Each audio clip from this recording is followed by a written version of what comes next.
Essa aula é sobre diagrama de bloco e diagrama de fluxo de sinais. Esse material está no NISE nas seções 5.2 a 5.6. O objetivo dessa aula é ensinar como representar um sistema através de diagrama de bloco ou de fluxo de sinais e também como é que a gente reduz esses subsistemas conectados a uma única função de transferência. Bom, primeiro a gente vai mostrar quais são os componentes e como se usa o diagrama de bloco. Vamos mostrar como é que você faz a álgebra de diagrama de bloco, como você pode manipular os blocos para você saber qual que seria o sistema equivalente de blocos em série, em paralelo, com uma realimentação, e como você pode manipular esses blocos ao longo do seu diagrama para facilitar essa simplificação. E depois a gente vai dar um exemplozinho de como é que uma realimentação do sistema pode mudar o seu sistema quando ele não está com essa realimentação ativa. Depois a gente vai mostrar como é que se usa o diagrama de fluxo de sinais, seus componentes, e como se usa a regra de Mason, que é usada para simplificar os sistemas colocados nesse tipo de diagrama. E também a gente vai mostrar como é que a gente representa uma equação em espaço de estados com o diagrama de fluxo de sinais. Bom, sistemas mais complexos são formados por subsistemas interconectados, certo? Então, você pode ter um sistemão aqui, certo? E isso aqui é um sistemão composto por três subsistemas, 1, 2 e 3, representados pela função de transferência G1, G2 e G3. Cada um deles tem uma saída, que depende de uma entrada vezes a própria função de transferência. Esse sistema pode ser um encadeamento de outros sistemas, com realimentação, sistemas em paralelo. Pode ter uma topologia um tanto quanto variada. Mas às vezes é importante para você saber qual que seria a função de transferência do meu sistema completo. Certo? Qual que seria a função de transferência equivalente que eu posso multiplicar a minha entrada R de S para conseguir a minha saída C de S. Tá? Então, isso aqui é uma coisa importante para você saber, para você poder analisar o comportamento do meu sistema completo. Com cada uma das funções de transferência G1, G2 e G3, eu tenho uma ideia, de acordo com os polos e zeros dessas equações, qual que vai ser o comportamento de cada um deles em separado. Mas é importante para eu saber qual que é o comportamento do sistema completo. Eu posso representar um sistema desse tipo com um diagrama de bloco, como a gente acabou de ver. E esse tipo de representação é muito usado quando a gente está brincando aqui no domínio da frequência, certo? Quando você tem a sua equação diferencial com a transformada de Laplace, você tem o seu sistema representado no domínio S. A gente também tem outro tipo de representação que é interessante, que é o diagrama de fluxo de sinal. Como o próprio nome diz, ele tenta enfatizar o sinal, certo? Não o sistema em si. E geralmente, por causa disso, ele é naturalmente desenhado a partir do espaço de estados. Então ele é bem fácil para você usar quando você conhece a priori a equação de espaço de estados. É uma notação mais compacta, certo? Então, dependendo do caso, ela é mais interessante. Ela pode ser geralmente usada no espaço de estados, mas também pode representar um sistema que está com função de transferência em S. Bom, esse aqui é um exemplo de como se usa o diagrama de fluxo de sinais, de uma maneira que é vantajosa em relação ao diagrama de bloco. Como a gente já falou, é uma notação mais compacta e enfatiza variáveis de estado. Certo? Então, se eu, por exemplo, tenho essa função de transferência aqui, e eu quiser saber quais são os sinais que estão dentro desse sistema, por exemplo, eu sei que aqui tem um S ao cubo no denominador, então eu sei que no meu sistema vai aparecer até a terceira derivada da minha saída.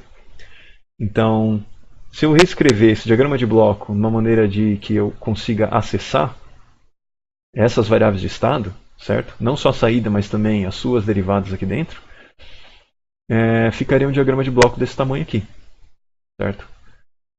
É o mesmo sistema representado da mesma maneira, enfatizando as variáveis de estado. Eu consigo descrever dessa maneira aqui, usando o diagrama de fluxo de sinais. Certo? Então, conseguindo representar em diagrama de bloco ou em diagrama de fluxo de sinais, a gente também tem técnicas de redução, que a gente pode pegar esse sistema que é mais complexo e conseguir observar qual que é a única função de transferência que poderia representar o sistema como um todo. No caso do diagrama de bloco, a gente vai usar a álgebra de diagrama de bloco, e no caso do diagrama de fluxo de sinal, a gente vai usar a regra de Mason. Começando pelo diagrama de bloco, os seus componentes são os sinais e o sistema. Certo? Isso a gente já viu até aqui. A gente até então viu qual que seria uma saída, que vai ser igual ao quê? Função de transferência vezes a entrada, R de S. Agora a gente vai ver também a junção de soma e o ponto de ramificação. Esses dois outros componentes aqui te permitem fazer uma realimentação, por exemplo. Tá? A junção de soma é exatamente isso que o nome diz. É um ponto onde você tem a soma ou subtração de sinais compondo um outro sinal aqui. Okay? O ponto de ramificação mostra um ponto em que você pode ter um sinal sendo dividido e você está usando essa mesma informação em pontos diferentes do sistema. Por exemplo, uma realimentação é feita com ponto de ramificação, que pode ou não passar por um sistema, e voltar para o começo do sistema somando ou subtraindo com a sua entrada. Okay?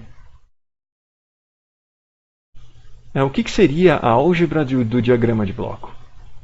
Bom, a gente já sabe como funciona um único sistema, certo? Um subsistema de um sistema completo, por exemplo. Então a saída é igual a função de transferência vezes a entrada. Agora, se ele está em série, ou se ele está em paralelo, ou se está em realimentação, eu consigo substituir por uma função de transferência equivalente. Tá? Então, por exemplo, em série eu tenho vários sistemas encadeados. Então tem uma entrada, passa para um sistema, e a saída desse sistema vira a entrada do próximo. E assim vai. Você pode ter vários sistemas encadeados em série. Em paralelo, você tem uma única entrada, e aí você passa por sistemas independentemente, e você soma ou subtrai essas saídas aqui para formar a saída conjunta de todos. E a realimentação, você tem a sua entrada, passa por um dos sistemas, e a saída desse sistema vai ser talvez tratada por um outro sistema ou não, voltando para ser somado ou subtraído com a entrada. Certo? Então, esse formato aqui, a gente vai mostrar qual que é a função de transferência equivalente para isso. Bom, começando pelos sistemas em série. G1, G2 e G3. Como eu falei para vocês, como é que é a saída do sistema G1? É G1 vezes R, certo? Então, a saída dele, que vai ser x2, é G1 vezes R. Isso aqui é a entrada do G2.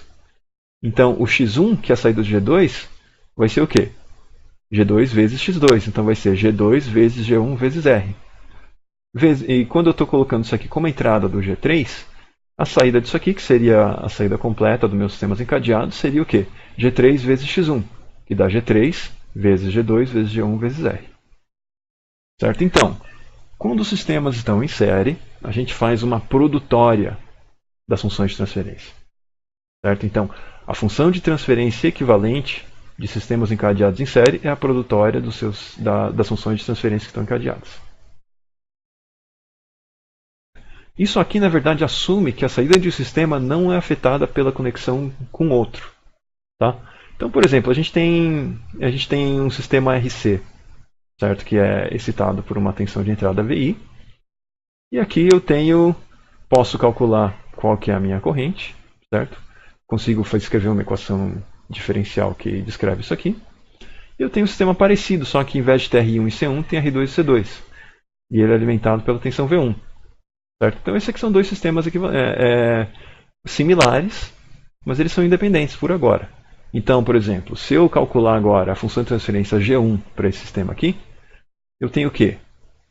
A minha tensão V1 como saída e VI como entrada. Certo? Então, se eu escrever isso aqui, uma equação diferencial, uso transformado de Laplace e isola entradas e saídas, eu vou ter o meu G1. Certo? Fazendo a mesma coisa com o meu sistema 2, eu vou ter o G2, e a minha entrada é o V1, e a minha saída é o V2, a tensão no capacitor. Você pode ver também que, se eu juntar esse sistema com esse, certo? A entrada desse aqui seria o quê? V1. A saída desse é V1. Então eu pego a saída desse junto com a entrada, certo?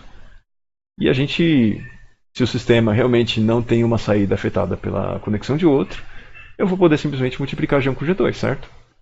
Só que nesse caso, quando a gente junta esses sistemas aqui, o que a gente vê? Se a gente fizer análise desse circuito elétrico aqui, essa corrente I, que estaria vindo aqui com um certo VI no tempo, vai ser diferente dessa corrente I', colocando o mesmo VI. Só porque eu coloquei o quê? Um outro sistema aqui. Então, aqui, a corrente que passa por R1 passa por C1. Aqui não mais. Certo? Então, o comportamento do meu sistema foi mudado porque eu conectei outro. Então, a gente tem que tomar cuidado quando isso acontece, porque se esse sistema aqui já não se comporta do mesmo jeito quando eu conecto um outro, eu já não posso fazer esse encadeamento de sistema dessa maneira. Tá? Porque a natureza desse sistema mudou completamente. Certo? Agora, se eu colocasse um amplificador, certo, que simplesmente transporta essa tensão para o outro lado, de que maneira? Um amplificador que tenha alta impedância de entrada, ou seja, não vai ter corrente nesse nó vindo para o amplificador e voltando para cá. Certo? Não vai ter uma corrente sendo desviada do meu circuito com R1 e C1, que estaria indo para o meu circuito 2. Então, nesse caso, a corrente continua sendo igual a quando ele não tinha nenhum sistema conectado. Então, nesse caso, eu consigo sim pegar os dois sistemas, encadear e multiplicar G1 com G2, certo? Então, ó, se ele tem uma alta impedância de entrada nesse amplificador, não vai desviar nenhuma corrente. Então, o sistema vai funcionar da mesma maneira que ele estivesse isolado. Tá? E na saída, ele teria que ter o quê? Uma baixa impedância de saída, ou seja, a tensão que esse amplificador gera para esse circuito 2 não acarreta numa resistência adicional. Ou seja, senão eu estaria alterando o meu R2, certo? É como se eu tivesse um R em série com o meu R2. Então, meu sistema não vai se comportar da mesma maneira. Então, se for baixa impedância na minha saída do amplificador, tranquilo. Então, esse sistema vai se comportar da mesma maneira do que quando ele estava separado. Tá? Então, se eu tiver esse tipo de amplificador, eu consigo fazer que a minha função de transferência equivalente vai ser G1 vezes G2. E nesse caso, vou ter um amplificador K também. Certo? Se o K for igual a 1, vai ser como se eu estivesse simplesmente desacoplando esses dois circuitos. Tá? A corrente de um não vai para o outro e nem desse vai para aquele. Então, eles vão funcionar independentemente. Não vai ter comportamento alterado quando você junta os dois. E eu posso multiplicar as funções de transferência. Ok? Bom, esse foi o em série. Agora a gente vai ver o em paralelo. Quando eu coloco em paralelo, eu tenho uma entrada que se ramifica, passa independentemente por vários sistemas, e depois eu somo essa saída desses sistemas para compor a minha saída total. Ok? Então, se eu for ver aqui como é que meu sistema funciona, eu sei que o quê? O meu R multiplicar com G1 vai ser igual a X1, certo? Então, X1 vai ser entrada vezes sistema, a função de transferência do sistema. Vou ter o meu X2 definido da mesma maneira, e X3. E aqui eu estou somando, certo? Então, o meu C vai ser igual ao quê? A soma de G1 vezes R, G2 vezes R e G3 vezes R. Certo? Se eu colocar o R em evidência, fica o quê? G1 mais G2 mais G3. Certo? Então, a minha função de transferência equivalente, nesse caso, quando é paralelo, e tem exatamente a mesma entrada, vai ser isso aqui. Vai, em vez de ser a produtória que a gente viu em série, vai ser a somatória. Certo? E se ele está somando ou subtraindo na saída final aqui, vai ser o sinal que ele vai ter nessa somatória também. O terceiro caso aqui seria a realimentação. Esse aqui é um pouco mais complicado do que os outros dois, são relativamente intuitivos. No caso da realimentação, eu vou considerar que tem uma entrada, que vai ter uma somatória com alguma coisa que vem da saída. Esse aqui vira a entrada do meu sistema G. O sistema G vai gerar a saída C.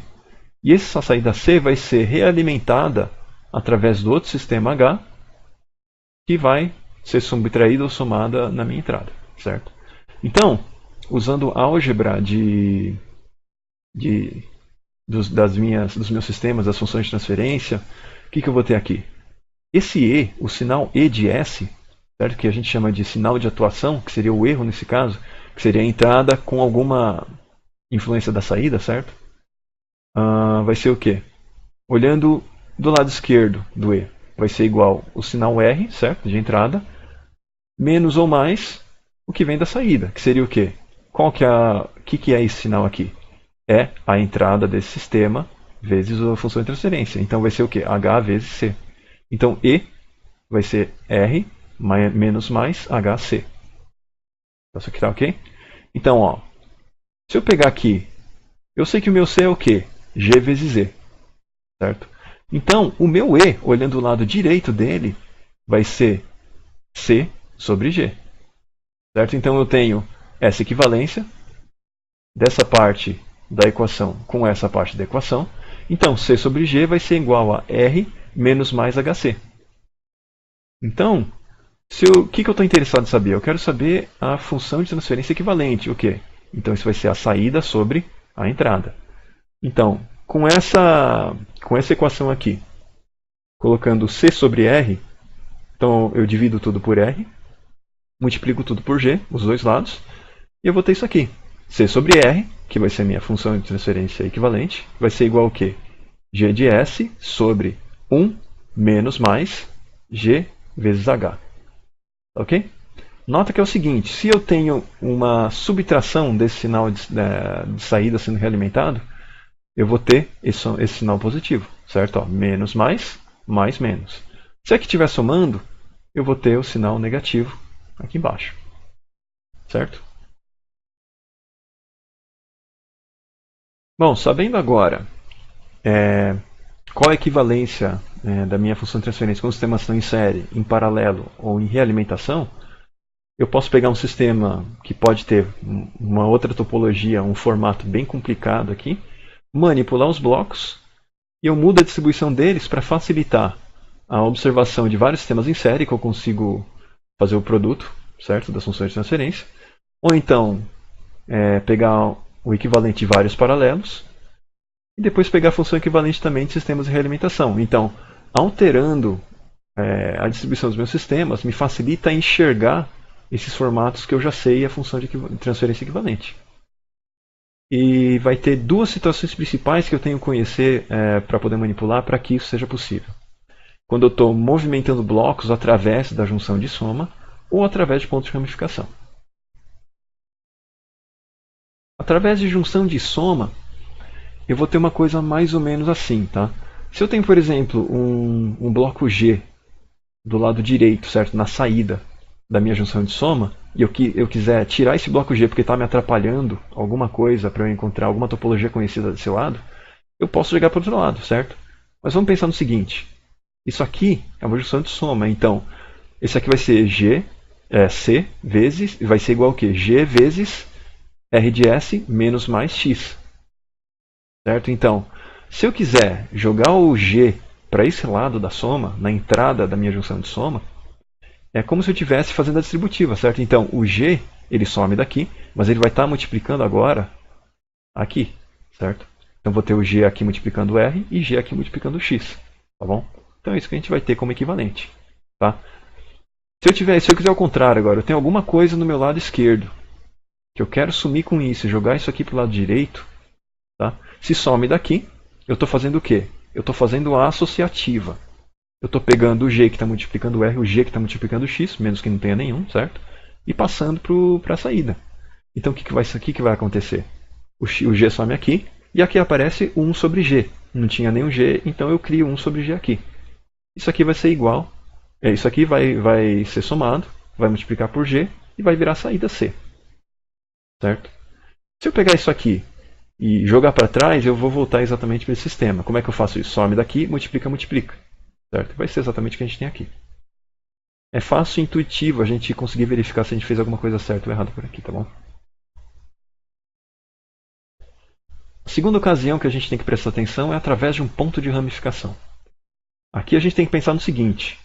Aqui eu tenho uma entrada e tenho 3 saídas. Independente do que eu mova aqui dentro de um lado para o outro, antes ou depois desse ponto, eu tenho que saber que eu estou entrando com uma coisa conhecida R e vai ter que sair as 3 saídas iguais, certo? Então se eu, por exemplo, tenho um G aqui que não está me facilitando a vida, eu quiser eliminar, então eu tenho que jogar para o outro lado, certo? Quando eu jogo para o outro lado, agora vai ter um G multiplicando R. Se eu tenho um G multiplicando R, o que eu tenho de saída na primeira linha aqui? R vezes G. Então está tudo certo. Aqui, quando eu divido, aqui vai ser R vezes G. Agora, na segunda, se eu multiplicar o G aqui, vai sair RG. E eu não quero RG. Então eu tenho que o quê? Tem que passar a ter um sistema aqui 1 sobre G. Para quando esse G, que agora está multiplicado antes da junção, passar para cá, eu ainda vou ter R de S na saída. Tá? Então, ó, mais ou menos uma regra geral.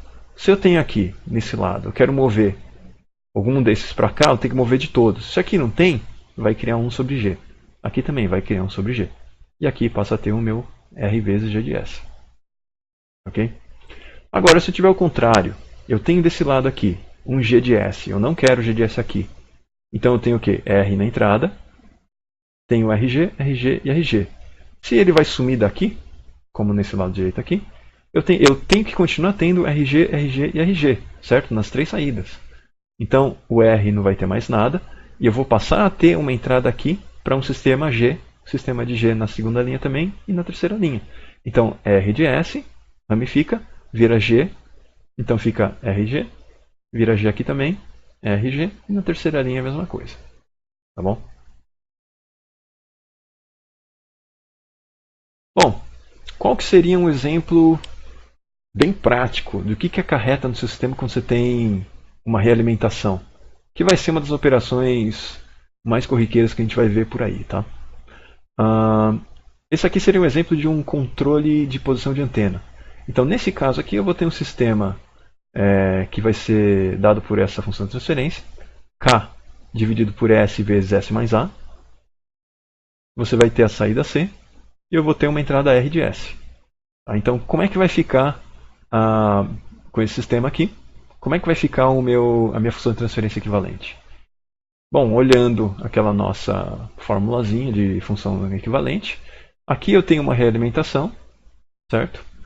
Então, eu tenho o meu sistema G, que vai ser o quê? K sobre S vezes S mais A. E aqui seria o meu H, certo? Que está o quê? Multiplicando a minha saída antes de realimentar. O meu H não tem nada, é só um fio. Então não vai ter uma transformação. Então, essa minha função de transferência vai ser unitária, é só 1. Certo? Como se tivesse uma caixinha aqui, 1 multiplicando C. Tá? Então, olhando nossa fórmula, a minha função de transferência equivalente vai ser G sobre 1. Tenho subtração aqui de realimentação, então vai ser mais G vezes H. Nesse caso aqui vai ficar o quê? K sobre S vezes S mais A sobre 1 mais K sobre S vezes S mais A vezes 1. Tá? Então, se eu agora pegar isso aqui, passa para multiplicar aqui embaixo, fica S vezes S mais A, multiplicou por 1. Esse aqui, depois multiplicando esse outro termo, vai ser cortado, então vai sobrar só K. Tá bom? Então, a minha função de transferência é essa aqui agora. Tá? É um sistema de segunda ordem. Agora, você pode perceber aqui uma coisa bem diferente. Né? Olha aqui no meu sistema anterior. O K só tinha um numerador. Quando eu coloquei a realimentação, onde o K apareceu? Começou a participar nos polos. Então, o meu ganho aqui, quando esse negócio aqui não tinha realimentação, ou seja, não influenciava nos polos, e a gente viu também que o que influencia o formato da minha resposta, o formato da minha saída, são os polos, certo? Não os zeros. Então, tudo que está no denominador influencia o formato da resposta. O K não estava influenciando antes de ter a realimentação. Agora que tem a realimentação, o K passou a fazer parte dos polos. Tá? Então, variando o meu ganho K desse sistema, os polos vão se mover. Então, eu vou ter respostas diferentes. Então, tendo esse meu sistema aqui, com essa função de transferência, eu variando o meu ganho K, eu vou variar o quê? Vou variar os polos do meu sistema. E esses polos são dados por Bhaskara, certo? Porque isso aqui é o quê? É um polinômio de segundo grau. E as raízes vão ser S1 e S2, que vai ser menos A sobre 2, mais menos raiz quadrada de A quadrado menos 4K sobre 2. Tá? Então, a minha resposta vai ser criticamente amortecida se A quadrado menos 4K for igual a zero. Certo? Quando eu vou ter aqui um polo duplo. E para que isso aconteça, K vai ter que ser igual a A quadrado sobre 4. Então, quando K tem esse valor, eu vou ter uma resposta criticamente amortecida. Uma resposta subamortecida vai acontecer quando o meu A quadrado menos 4K vai ser menor do que zero. Ou seja, isso aqui vai me dar um número imaginário. Nesse caso aqui, o k vai ter que ser maior do que a quadrado sobre 4. Para uma resposta super amortecida, a quadrado menos 4k tem que ser maior do que zero, ou seja, os meus polos vão ser reais e distintos. Nesse caso aqui, o k tem que ser menor do que a quadrado sobre 4. Uma outra maneira de representar meu sistema é através do diagrama de fluxo de sinais. Tem como componentes uma seta, que é o sistema, e um nó, que são os sinais. No diagrama de fluxo de sinais, eu não uso somatória, porque todos os sistemas que apontam para um sinal me indicam que todas as setas que chegam nesse nó são somadas. Então eu não preciso ter uma junção de soma. Só o fato de ter várias setas chegando num sinal, eu sei que esse sinal é composto por uma soma. Tá? Se eu tiver uma subtração ao invés de uma soma, eu coloco um sinal negativo na frente do meu sistema, certo? É como se eu tivesse o quê? Esse G2 multiplicando o R2, para ele subtrair dos outros sinais aqui, para formar V de S, vai ser menos G2 vezes R2, que vai somar. Então vai ser efetivamente uma subtração. Ok? Então, nesse caso aqui, um exemplo seria esse V de S, qual que seria o valor dele? Ele é formado pela soma de três sinais, certo? Que passam por três sistemas. Então, vai ser o quê? G1 vezes R1, somando, mais menos G2 vezes R2, mais G3 vezes R3. Certo? E o meu V aqui vai ser a soma desses três sinais aqui. E olhando já para depois do V, vamos ver o exemplo do meu C3. O meu C3 vai ser o quê? Vai ser, como a gente viu no diagrama de bloco, vai ser sistema vezes entrada. Só que aqui o meu sistema é uma seta e a minha entrada vai ser um nó. Então o meu C3 vai ser o quê? Menos G6 vezes V. Bom, vamos ver um exemplo aqui de como a gente vai converter um diagrama de bloco num diagrama de fluxo de sinais. Os passos básicos seriam o quê? Desenhar os nós com os sinais do sistema. Tudo que tinha seta no meu sistema, no diagrama de bloco, ele vai virar um nó. E conectar os nós com os ramos, que os ramos nesse caso seria os subsistemas. Ok? Então, vamos ver aqui como é que isso vai ficar.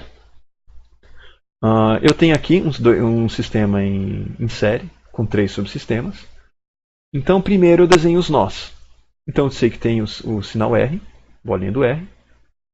Um sinal aqui intermediário entre o sistema 1 e o sistema 2, intermediário entre o 2 e o 3, e a saída. Então, vai ter o R, o C, que vai ser a saída, e os dois sinais intermediários, vai ser o V2 e o V1. Depois disso, eu conecto os nós com os ramos. Então, vamos ver aqui. O G1 está conectando o R com o X2. Então, eu vou conectar o R com o V2. Coloco uma seta aqui, e esse aqui vai ser o sistema G1. O G2 está conectando X2 com X1, certo? Então, nesse caso, ele vai conectar V2 com V1. Certo? Não se esqueça de colocar a seta com a direção correta, tá? E o G3 está conectando X1 com C. Então, nesse caso aqui, vai conectar V1 com C de S. Vamos ver agora como é que a gente faz o diagrama de fluxo de sinais do sistema que está em paralelo. Então, primeiro, vamos anotar, colocar os nós, colocar quais são os sinais desse sistema. Sinais são a entrada, R de S, X1, X2, X3, V1, V2, V3, e C, que é a saída. Depois, eu conecto os meus nós de acordo com o sistema. Aqui eu tenho três sistemas. G1, que liga R com X1, então vira uma seta R com V1, que vai ser o G1. G2, que vai estar ligando R com X2, então vai ser uma seta G2 aqui, R para V2. E o G3, que vai ligar R com X3, então vai ser uma seta ligando R com V3. Certo? Esse aqui vai ser o G3. Esse foi esse lado do meu diagrama de fluxo de sinais. Agora a gente vai ter uma somatória que vai compor C. Certo? Sendo positiva ou negativa a somatória, certo? Soma ou subtração.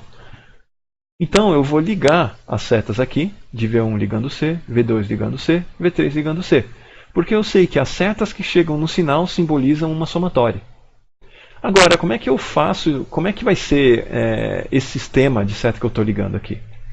Está modificando o sinal de V1 para a saída? Não, né?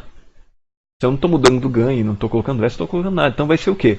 O sistema vai ser, dessa seta vai ser simplesmente 1. Certo? Então vai ser 1, 1 e 1.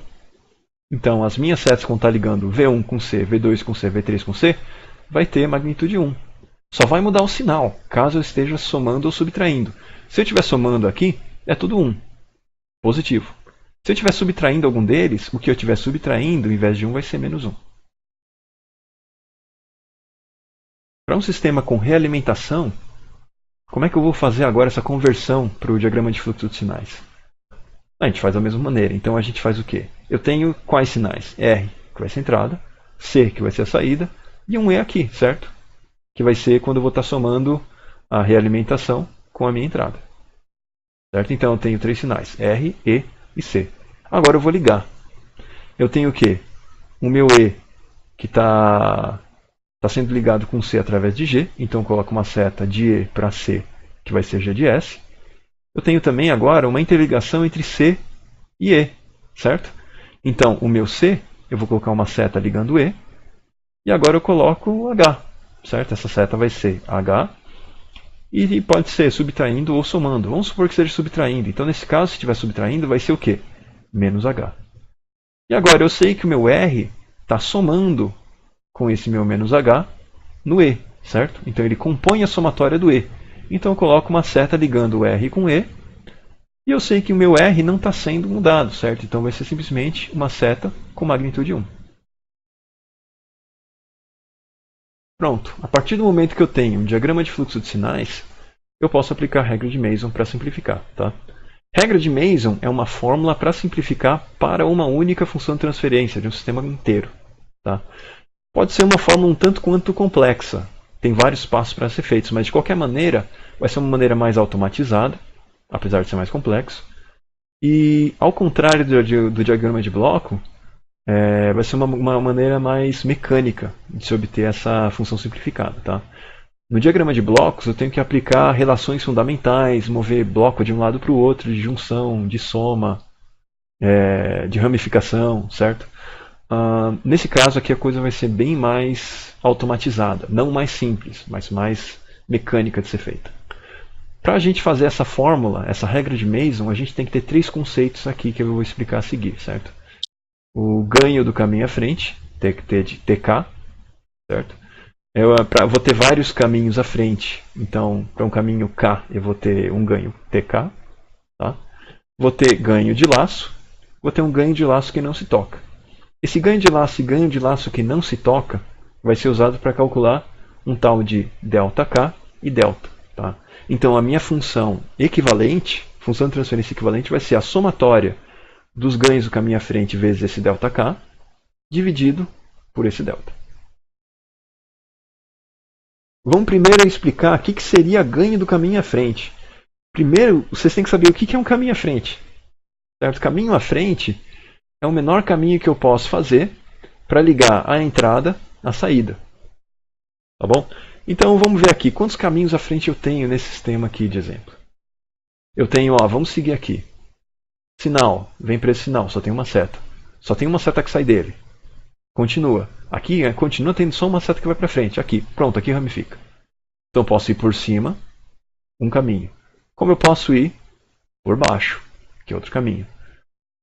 Desse nó aqui só tem 2 saídas, certo? Então só posso ramificar aqui 2 vezes. Só tem 2 ramificações, certo? Então, como aqui volta a ter uma só, eu só tenho 2 possibilidades. Tá bom? Então, o ganho do caminho à frente nada mais é do que eu pegar o ganho dos ramos de cada caminho possível entre os nós de entrada e saída. Tá? Então, tendo 2 caminhos, caminho 1 e caminho 2, eu tenho 2 ganhos de caminho à frente. O ganho do caminho 1 vai ser esse caminho aqui, o produto dos ramos, certo? Então é G1 vezes G2 vezes G3 vezes G4, e aqui vira G5, G7, e eu tenho o caminho 2, que seria o quê? G1 vezes G2 vezes G3 vezes G4, G6 vezes G7. O ganho de laço é isso mesmo que dá para entender, certo? É o ganho de um caminho fechado. Então, o ganho de laço é um produto do ganho dos ramos de um caminho que se inicia em um nó, eu vou seguindo as setas, e ele termina no mesmo nó. Tá? Então esse aqui, vamos dizer que seja o laço 1. Então o ganho do laço 1, GL1, vai ser G2 vezes H1. Tá? Então vamos seguindo aqui. G3, não tem nenhum jeito de voltar para cá. G4 aqui, certo? Eu consigo ter um retorno aqui, então tem um laço aqui. Vamos chamar esse aqui de laço 2. Então o GL2 vai ser G4 vezes H2. Eu também tenho um outro sistema, um outro laço um pouco maior, certo? O G4 continua andando aqui e volta, certo? Pelo H3. Então o G4, G5 e H3 vai ser o meu laço 3. Então esse vai ser o meu ganho do laço 3. GL3, ou seja, G4, G5, H3. Eu também tenho mais um laço, certo? Venho por aqui, agora eu subo e desço por H3. Então fica G4, G6 vezes H3, vai ser o ganho do laço 4. Agora o último conceito que preciso explicar vai ser o ganho dos laços que não se tocam. É bem isso mesmo que vocês entenderam. Eu tenho que ver quais são os laços que não compartilham nenhum nó. Tá?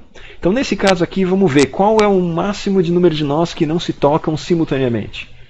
Aqui ó, laço 1 não toca com ninguém, então ele sempre vai estar disponível com qualquer outro para dizer, ó, esse não toca com nenhum outro.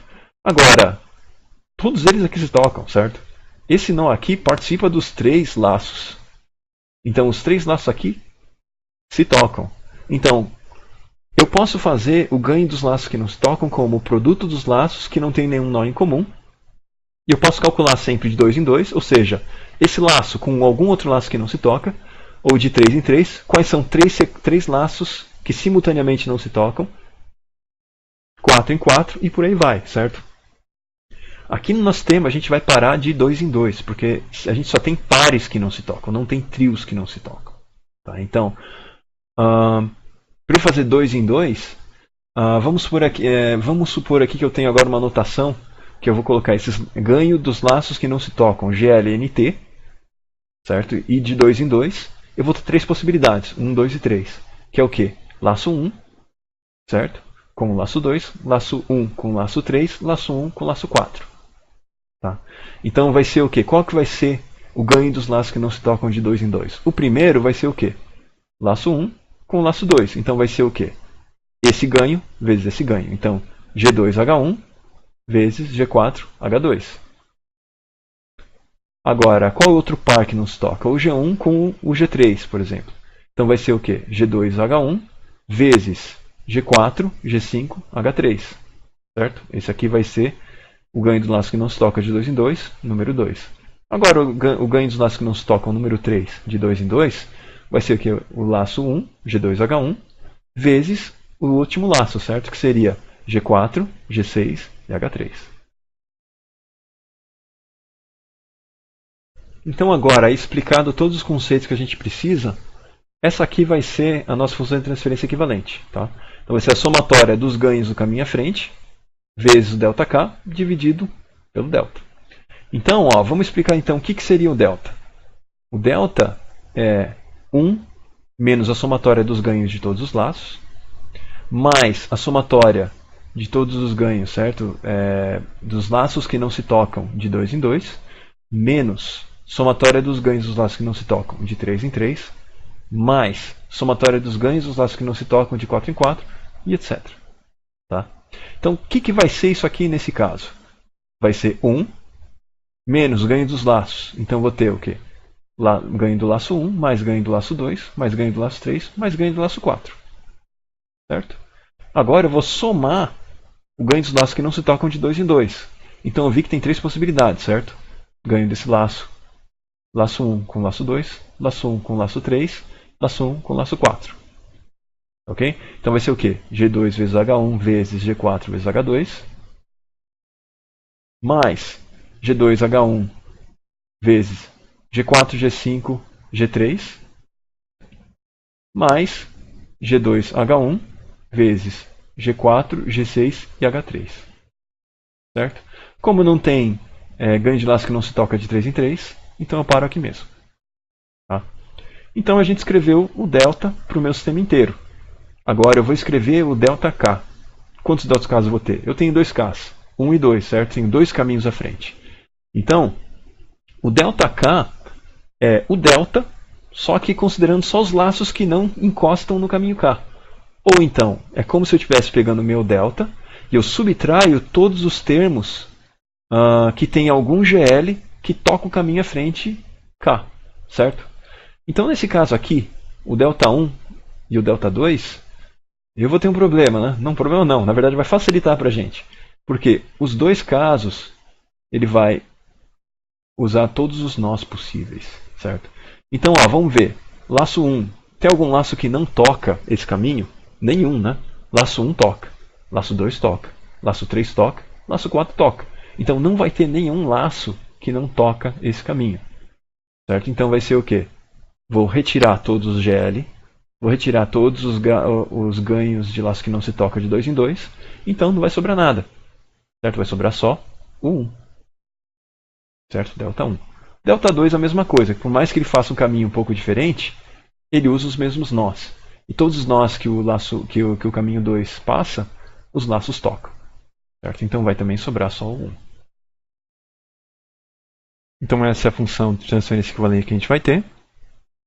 Vai ser igual a G1 vezes G2 vezes G3 vezes G4 vezes G7 vezes G5 mais G6 sobre 1 menos G2H1 mais G4H2 mais G4G5H3 mais G4G6H3 mais G2H1G4 vezes H2 mais G5H3 mais G6H3.